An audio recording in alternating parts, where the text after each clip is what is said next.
Alright, let's talk about how to be a better player in Dungeons & Dragons or any TTRPG, starting with one thing most people miss. Before you read D&D rulebook, you need to learn one thing.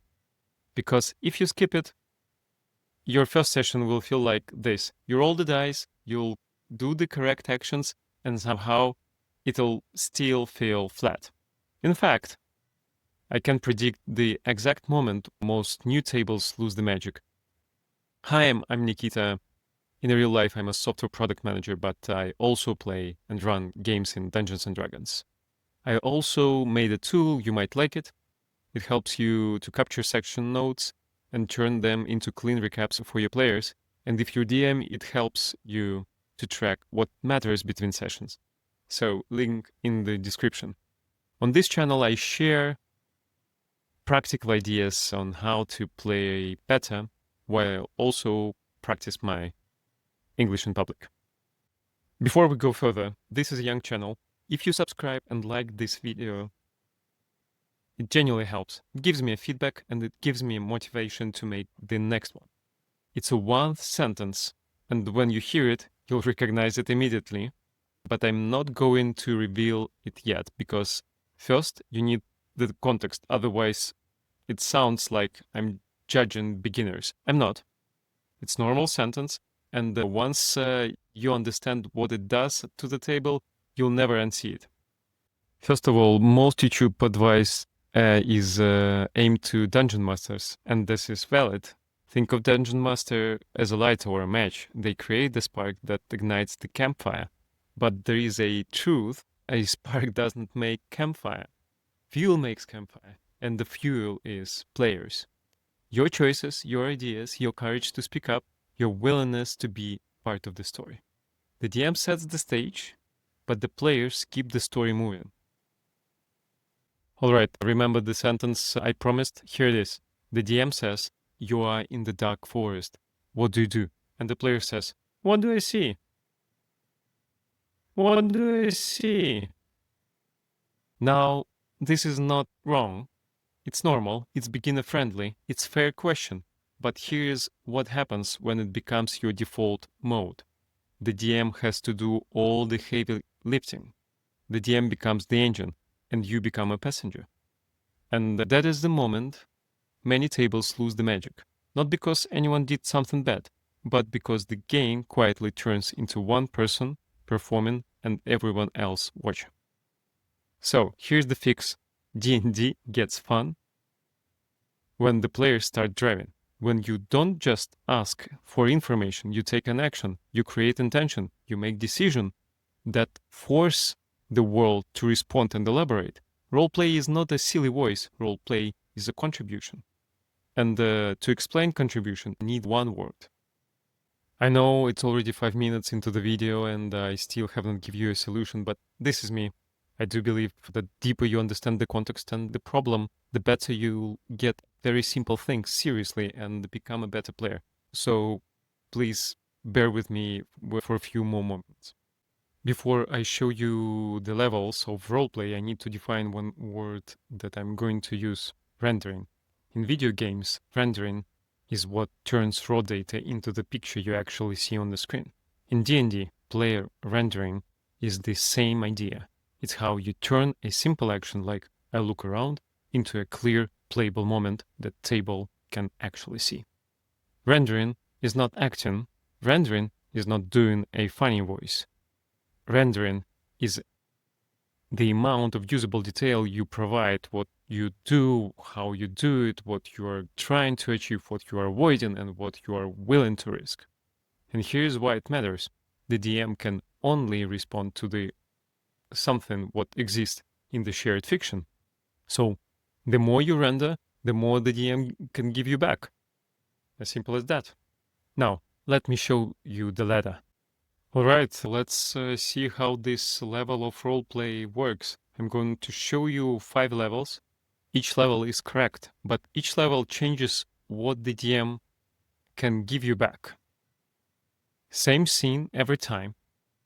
You are an elf ranger in a moonless forest. It's cold.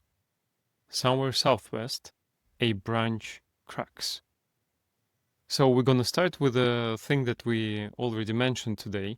Level 0, requesting information.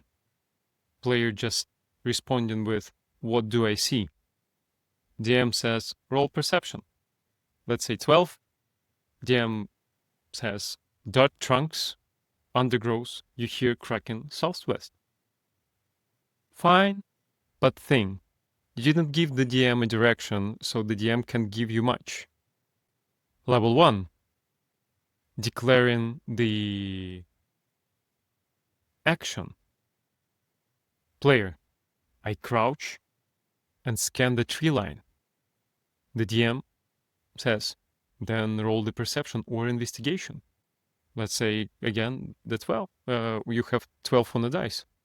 DM, from low the ground, you catch a faint shift of shadows between two trees, about 60 feet southwest. It pauses when you pause. Now we have something real. Distance, movement, a decision. Level 2. Adding intent and competence. If you know your character as a player, you can say, with a dark vision, I scan for a movement and check for tracks, trying to identify what made the noise. Then DM says, roll survival or investigation check. And the result gonna be different. Fresh scuffs in the leaves. Light humanoid steps moving southwest to northeast. And the second, smaller, barefoot set alongside it. Now you're getting usable clues? Because you asked for usable clues. Level 3, stakes and constraints, if you like. Player, I freeze. I listen. I want to learn what it is and how close, without giving away my position. I check. If one is circling down the wind, DM says, roll survival with advantage, good approach. And DM replies, 2 humanoids, one is drifting downwind to get your scent. You have about 1 round before they're in a spotting position, and you hear a soft 2-note whistle answered deeper southwest. Now the scene has a momentum, a timer, escalation, and danger. And now we hit the fun part, because a high-level play, it becomes collaborative, not solo.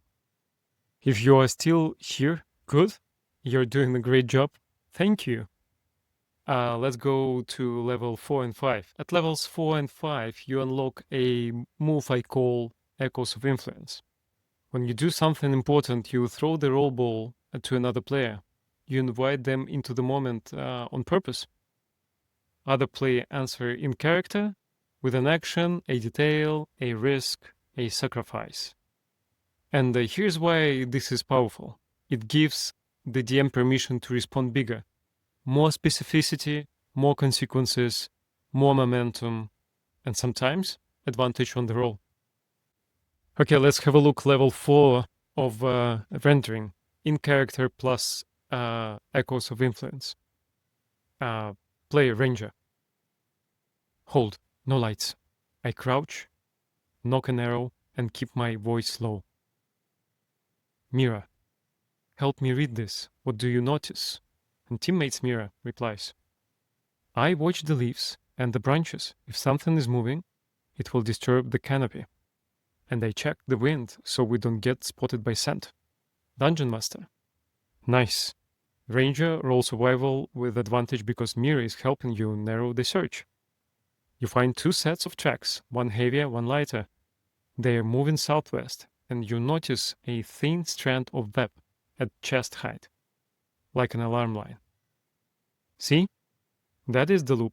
A teammate adds one useful detail, and the DM can respond with more clarity, and they reward the teamwork mechanically.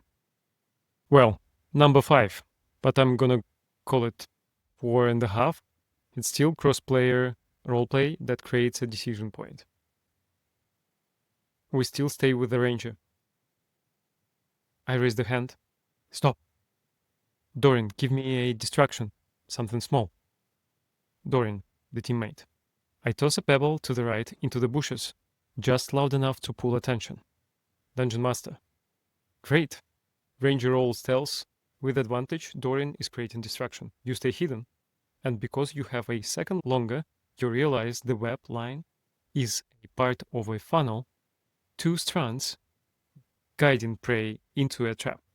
You have 3 options. 1. Cut the web line now, but you reveal your position. 2. Stay hidden and let them trigger it to learn what's hunting. 3. Back away and avoid the trap completely. What do you do? After all these examples, here's the rule I want burnt into your brain. The more you give to the DM to work with, the more the world gives you back.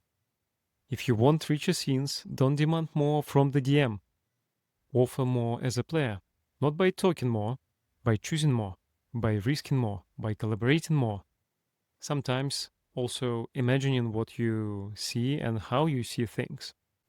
Okay, this is it. So here's your homework for your next session. When the DM asks, what do you do? Don't answer with a question. Answer with an action. Add your intention. Render. And once per scene, throw the roleplay ball to another player. Watch what happens to the story. It will feel like the game suddenly wakes up. And if this helped you, like and subscribe, because the next video will be about certain tricks that activates your roleplay during the game. Also, give me some comments on what you just saw, and see you at the table.